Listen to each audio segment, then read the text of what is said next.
You are listening to the Think Brick Australia podcast. Think Brick Australia represents the clay brick and paver manufacturers of Australia.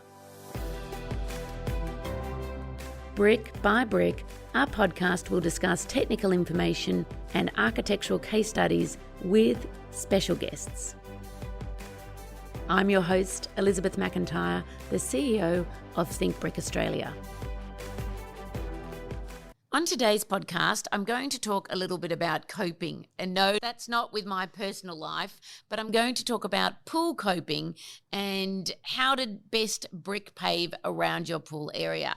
And to help me explain some of the more technical aspects of this topic, I've got Jack Gill, our Technical Engineering Lead at Think Brick Australia. Welcome, Jack. Thanks, Elizabeth. Thanks for having me. All right, so let's just, before we dive in, pardon the pun, paving around a pool can make it look aesthetically really beautiful. It's easy to clean, all these wonderful advantages of it. But what sort of do we need to think about when we're putting a pool in or looking at a pool? What are the key components in building a pool? Definitely, Elizabeth. And there's a lot of factors that we need to consider when we're paving around our pools. The first thing, and probably the most obvious that we need to think about, is the environment in which your pavers are going to be situated in. Obviously, when we have pools, there are numerous chemicals or compounds that we actually treat our water with, whether it's chlorine pool, a saltwater pool, or a combination of both. Absolutely. And obviously with these environments, they are quite harsh. So we need to ensure that we're selecting the right products or more specifically, the right bricks to ensure they last the test of time and they remain durable. So outside of the water and the environment, what are the other components we need to think about, Jack? Yeah, so we need to also think about slip resistance and abrasion, particularly as our pavers might get wet if they're directly adjacent to the pool.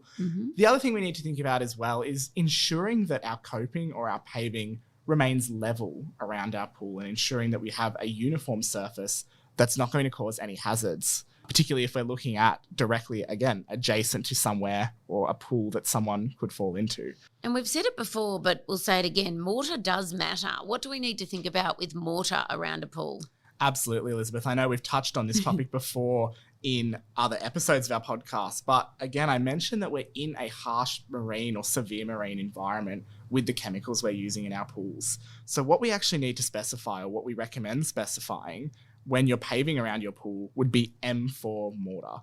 So this is your strongest grade of mortar in the Australian standards, and this is going to be your most durable mortar and will ensure that your brick pavers last and remain that durable over that time.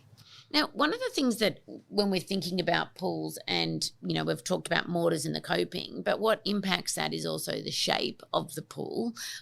So let's just talk a little bit about how shapes can cause some issues or not and how we could avoid them.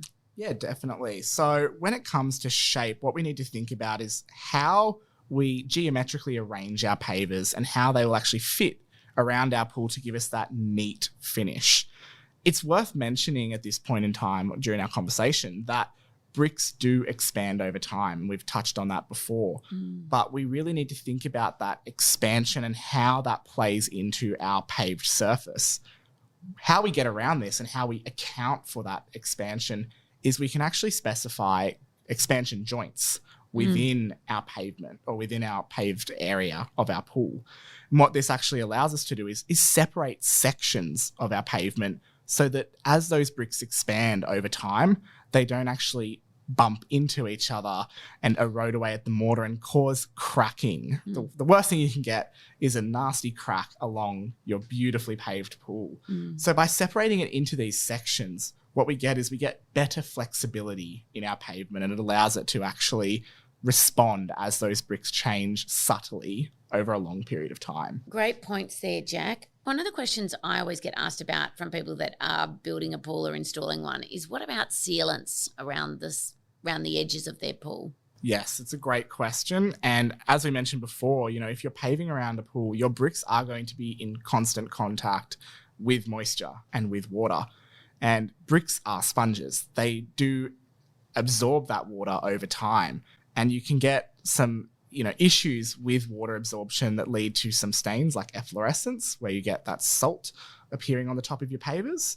So what we actually recommend, or what we suggest, is actually applying a sealant to your paved area once your pavers have been laid. And what this does is it prevents additional moisture from seeping into the course of your coping around your pool. And it provides a flexible surface on your bedding joints there.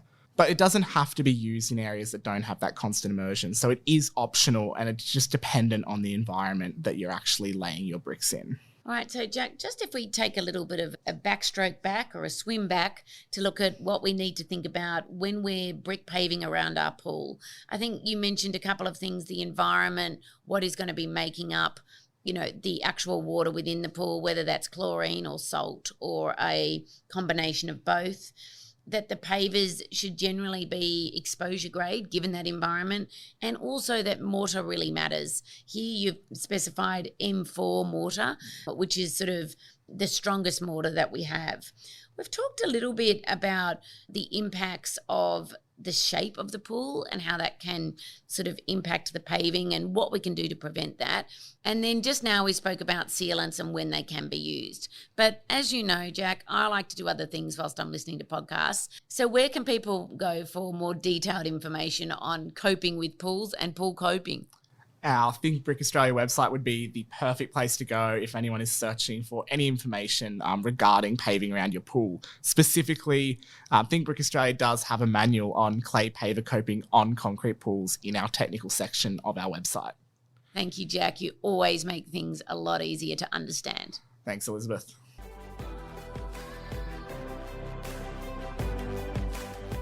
If you have enjoyed this podcast, please follow, rate and review our podcast. We are always looking for new ways to think brick. If you have an idea of what you'd like to hear about, there's a link in our show notes to let us know.